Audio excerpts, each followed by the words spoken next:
రైతులందరికీ నమస్కారం అండి. చూశారు గదా! ఇంతవరకు ఈ యొక్క వీడియోను. ఈ పరికరం ఏంటంటే గనక మనకు 8 ఫీట్ మల్చర్ అనమాట. అంటే ఇది ఎలా పనిచేస్తుంది ఏంటంటే గనక మనకు వరి పొలాల్లో మిగిలిపోయినటువంటి వరి కొయ్యలు ఉంటాయి గదా!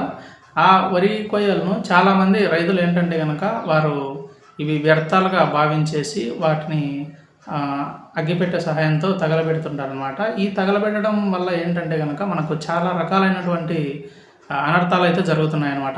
వాటిలో ఏంటంటే మొదట వచ్చేసరికి ఈ యొక్క పొల్యూషన్, ఈ యొక్క గాలి చాలా వరకైతే కలుషితము జరుగుతుందనమాట.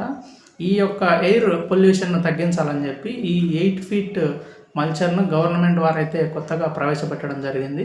ఇది ఎలా పనిచేస్తుంది ఏంటంటే గనక మనకు ఈ వరి కొయ్యలు మిగిలిపోయి ఉంటాయి కదా! వరిని మనకు మిషన్‌తో హార్వెస్ట్ చేసిన తర్వాత ఈ మిగిలిపోయినటువంటి వరి కొయ్యలను ఈ యొక్క మెషిన్ చివరి అంటే పొలం యొక్క చివరి వరకు కట్ చేసేసి అక్కడే భూమి మీదనే వాటిని అంటే ఒత్తి పెట్టేస్తుందనమాట. అంటే ఇది ఎలాగంటే భూమిలో ఉన్నటువంటి ఈ యొక్క తేమ శాతం ఉంటుంది కదా! ఆ తేమ కూడా పైకి రాకుండా ఆ వరి కొయ్యల్ని కట్ చేసేసి భూమి మీదనే కాపీ పెట్టేస్తుందనమాట.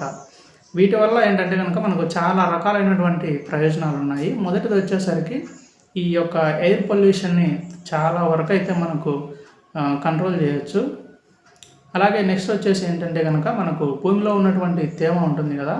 ఆ తేమ కూడా మనకు ఈ యొక్క వేడికి పైకి ఎవాపరేట్ అంటే తేమ గాల్లోకి కలిసే అవకాశం లేకుండా మనకు భూమిలోనే ఉండడానికి అయితే చాలా వరకు ఇది తోడ్పాటు అవుతుంది.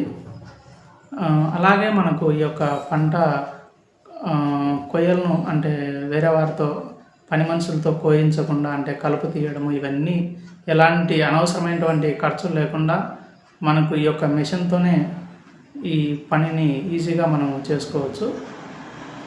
ఇది మనం ఇంకా గవర్నమెంట్ వారైతే పూర్తిగా అందుబాటులోకి తేవాల్సి ఉంటుంది. ఇదండి ఈ యొక్క 8 ఫీట్ మల్చర్. వీడియో నచ్చినట్లయితే లైక్ చేయండి. అలాగే మీ యొక్క తోటి రైతులకు కూడా ఈ వీడియోని పంపించండి. Thank you. Please share and subscribe.